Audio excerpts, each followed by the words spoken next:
Welcome to the dansports.tips NFL Daily Fantasy Preview Show. We are looking at Week 15 of the NFL on DraftKings. I will be taking a look at offensive stacks, defensive stacks, and players of interest at other positions. For any of you that haven't had the opportunity to sign up and play daily fantasy sports with DraftKings yet, I will pop a link in the description below this video that will enable you to do that today. Offensive stacks this week: the Atlanta Falcons, quarterback Matt Ryan, 7,300, wide receiver Taylor Gabriel, 5,600. The concern with the stack is where I'm going to start. The 49ers in opposition this week are a really bad team at stopping the run. The Falcons do move the rock well on the floor, so how much are they going to be passing the football? All that being said, they're not very good against the pass either. Matt Ryan has been consistent through the air this year. The Falcons have the advantage at home in the Dome, with Julio Jones and Mohamed Sanu banged up. They both missed last week's games. They're still uncertain status-wise for this week. There are possibilities that the work for Taylor Gabriel continues. He is a sort receiver that the 49ers, who 29th against the pass in DVOA, I'm not exactly, as I say, what you would call a strong pass defence, do struggle with. It isn't my favourite stack of the week, but I do think it's going to give you solid production, and it's one that if you can fill the rest of your lineup with upside players that are going to hit, is going to give you a very solid base for your teams this week. The Green Bay Packers, quarterback Aaron Rodgers for 7,100, wide receiver Jordy Nelson, 7,300. Packers at the Bears. We've seen this story before. The Bears are banged up. The Packers are in the midst of their customary late season surge. That could still end in a division title and a playoff berth if they win out. And that starts at Soldier Field against the Bears secondary that needs the pass rush to be on point for success against the opposition. I'm not convinced they're going to get to Rodgers much this week. After watching him limp around at the end of the game last week, some people may be put off, and while the risk has to be taken into account, this is our premium stack of the week, and with good reason. Rodgers has made a habit of beating down Chicago through the years. His favourite target, Jordy Nelson, has started to display some of the chemistry that was the trademark of this hookup that's made the two so successful. He's had 3 touchdowns in the last 3 games, 250 receiving yards in that span. Do not be put off by the weather or the potential of the coldest game in Chicago history. These teams both know how to play in the cold, and as long as it isn't too windy, I'm not concerned with the conditions. And the Oakland Raiders, quarterback Derek Carr for 6,300, wide receiver Michael Crabtree for 5,900. The Chargers have done a pretty good job against the pass this year, but the injuries have mounted in the secondary. It remains to be seen how the pass rush, led by Joey Bosa, will fare against the Raiders' offensive line that, with Kelechi Osemele expected back at guard after missing the last game, ranks up there with the best in football. I suspect Carr will have time to throw, with Casey Hayward the best corner the Chargers have left.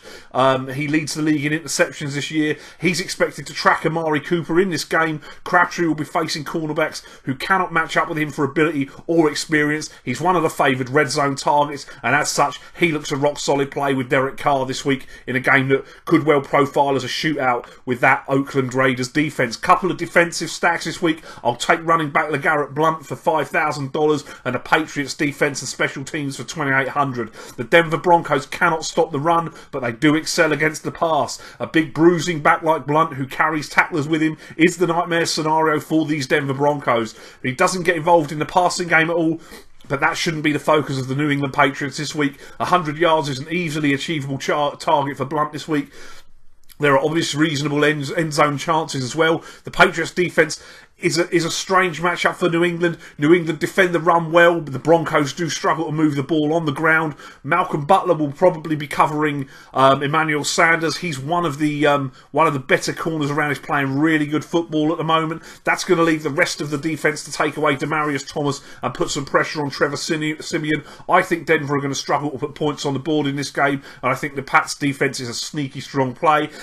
Running back LaShawn McCoy for 8,900 and the Buffalo Bills defence and special teams for 3,700 is a very chalky play this week, but McCoy has been excellent when healthy this year, and that's the caveat I always add with him. He does have a tendency to get hurt, leave games early. He has an excellent matchup this week, however, against the Cleveland Browns unit that does struggle everywhere on defence, including against the run. They've allowed plenty of long runs throughout the season to running backs with less ability than McCoy, so I also think the shadow of Mike Gillislee as the goal line back doesn't cause too many problems for us this week. In In fact, I can only hope that it puts other people off the play and makes McCoy's ownership a little bit lower, maybe. Last week's matchup in the snow against the Steelers can probably be disregarded as a one-off. The Bills fell behind early. McCoy still gets work in the passing game in that scenario. There is some minor risk, but a lot of upside with LaShawn McCoy this week. Against Cleveland, the Bills unit that's right up there with sacks in the league this season can tee off on RG3. As I say, they do lead the league in sacks. They offer defensive upside as well. If they can jump out early, then their Achilles heel against the run, which is where you get to Buffalo, may not matter this week. Looking at quarterbacks we can use in our lineups this week, Colin Kaepernick as San Francisco for 5,800 is something of a regular in this portion of the show. He's produced every week bar the snow game and a quieter game against the Jets last week. He didn't need to do a lot last week because Carlos Hyde ripped the Jets apart. But in a matchup where Atlanta are almost guaranteed to score 30 points this week, Kaepernick will have to run and throw for his life, and as such, reasonable numbers can be expected against a weakened Atlanta defence down their best corner in Desmond Trufant, missing other regulars as well, and that defensive unit was already below average to start with. And at quarterback, Alex Smith of the Kansas City Chiefs for 5,400. In contrast to Kaepernick, I don't think Smith has ever appeared here. He's thrown for 300 yards just one time this season, and that was against the San Diego Chargers back in week 1. That being said, as I stated when going with Simeon last week, I've seen Tennessee defend the pass, and in short, they're unable to do so. Kansas City have been moving the ball well. They aren't a stacking option as they spread the ball around. Tyreek Hill, if you really do want to stack someone with Smith, is probably about as good an opportunity as you're going to find for a stack. This is a great opportunity for Smith to get some production. The only concern would be if Mariota can't move the ball on the Chiefs and it develops into a snooze fest on the scoreboard, lots of field goals. That would be the main concern with Alex Smith, but I do think he's a reasonable base this week. Running backs, Le'Veon Bell of Pittsburgh for 9,800 this week. When the Steelers are on the road, Bell is absolute money. The Steelers' passing attack does seem to struggle when they go on their travels, though in a heated division rivalry with the Bengals, the motivation certainly will be there this week. I'm certain that Bell will be highly owned off of his performance last week, but against the 23rd ranked run defence by DVOA, he should have another good day. After all, Isaiah Crowell had his way against the Bengals last week, and he's not in the same class as Le'Veon Bell. Let's just not expect 300 scrimmage yards and 3 touchdowns this week. Devontae Freeman of the Atlanta Falcons for 6,700. The Falcons have a great matchup this week against the San Francisco 49ers, but they do put us in something of an awkward spot with the splitting of carries between Freeman and Tevin Coleman, who's $5,000 this week. In all honesty, I think Coleman represents good upside as a more contrarian play. I think most people will be on Freeman, but I'm not convinced the gap in price between them is justified either, despite my view as Freeman being slightly ahead as the lead back. The Falcons do score plenty of points. They're particularly good on their home field. The 49ers have been dreadful against the run all season. Just look at the performance of Bilal Powell last week. Both Falcons backs are in play this week. I think the key is going to be which one of them gets the touchdowns, which in essence is throwing a bit of a dart because that seems to vary from week to week. I'm going to plump for Devontae Freeman this week. Running back Carlos Hyde of the San Francisco 49ers for 5,900. This is a risky play. Hyde's value will obviously decrease significantly if the 49ers fall behind big early in this game in the Dome in Atlanta. That's a real possibility. All that being said, Hyde has been running well with 280 plus yards over the last 2 games and faces a fairly weak running defence in Atlanta. As such, he has the opportunity to carry on in a rich vein of form now that he is healthy. If San Francisco can keep this close or maybe jump out to an early lead themselves, then at this price, Hyde represents quite solid upside. I'm certain he'll be fairly low owned. All being told, I won't have amazing exposure to him, as you can picture a scenario where Atlanta do jump out on San Fran quickly, just like they did to the Rams last week, but you certainly want to have him in at least one lineup. And Kenneth Farrow of the San Diego Chargers for 4,400. With the injury to Melvin Gordon, it's expected that Farrow will be elevated to start for the Chargers, and he draws a good matchup with the Oakland Raiders, who've struggled with running backs, allowing over 120 yards per game. Farrow doesn't offer huge upside, as he likely won't be on the field for third down plays. We obviously do prefer to look for as much volume as we can, and lowering the snaps and not having any receiving does limit that upside. He will, however, see plenty of carries. We should remember that Melvin Gordon also has been among the league leaders for touchdowns this season, so the Chargers do like to run the ball when they get it in close. You can't really go too far wrong at a price of 4,400 and the lineup flexibility that having that running back at that cost does give you. At wide receiver, Des Bryant of the Dallas Cowboys for 6,800. Des sees a drop in price this week off of a performance on Sunday when Janoris Jenkins shut him down against the Giants. He has a couple of poor games now against the Giants and Vikings, and the narrative of the Cowboys offense struggles in recent games is likely to affect Dez's ownership this week. It shouldn't. The Buccaneers cornerbacks line up on a side rather than allocating the best corner to the best receiver. As such, Bryant looks likely to face off fairly regularly in this game against rookie Vernon Hargreaves. It's a matchup of dreams, to be honest. Yes, Dak has struggled for the last few weeks, which is why I'm not going to stack, but the targets have been there for Dez, and in matchups where he's outmatching the corners, his talent does the rest. I think he's rock solid for a fairly cheap price for Des Bryant this week. Mike Wallace of Baltimore for 4,800. Leodis McKelvin, basically.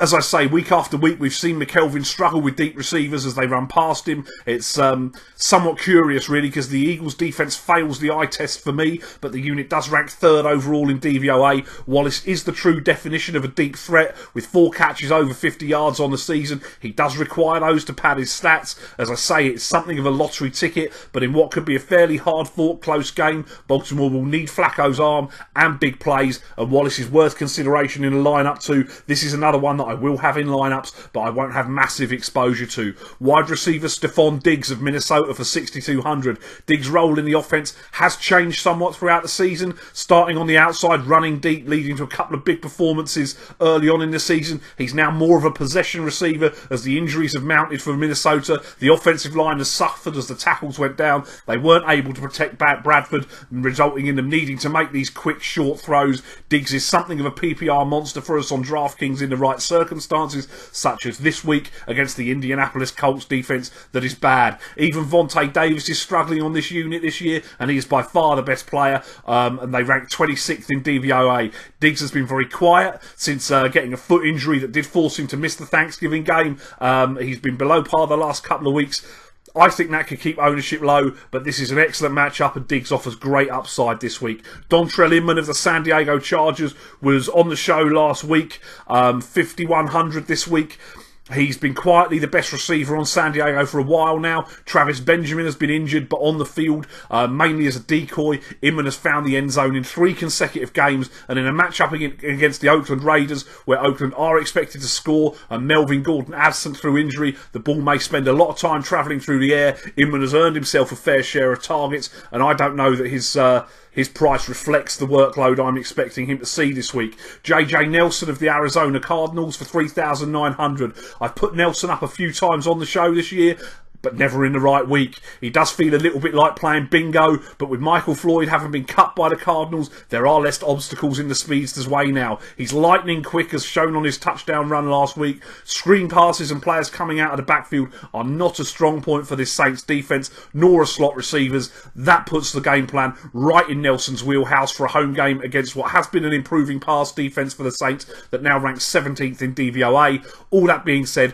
Palmer seems unable to throw the deep ball, so it could be a JJ Nelson, David Johnson yards after carry show this week. Tight ends this week, I'm going to take Ladarius Green of Pittsburgh for 3,700. Cincinnati have had a few issues with tight ends this year. They rank in the bottom third of the league in DVOA against the position. Some may be put off Green this week after a poor performance in the snow last week, but the signs are there that he's taking on a much bigger role in this offense. He's certainly seeing work based on the 2 games prior to the Buffalo game. I think he has top 3 upside in a position this week that really does look something of a lottery. I will also take Antonio Gates of the San Diego Chargers for 4,100. Gates is the most trusted weapon that Phillip Rivers has, as evidenced by his tendency to throw to the big tight end on 3rd down and in the red zone. Oakland are a team that has struggled for multiple seasons defending tight ends. Gates has had 9 targets last week against the Panthers, and in a game that profiles as a shootout, he's another tight end that should see a sufficient workload this week.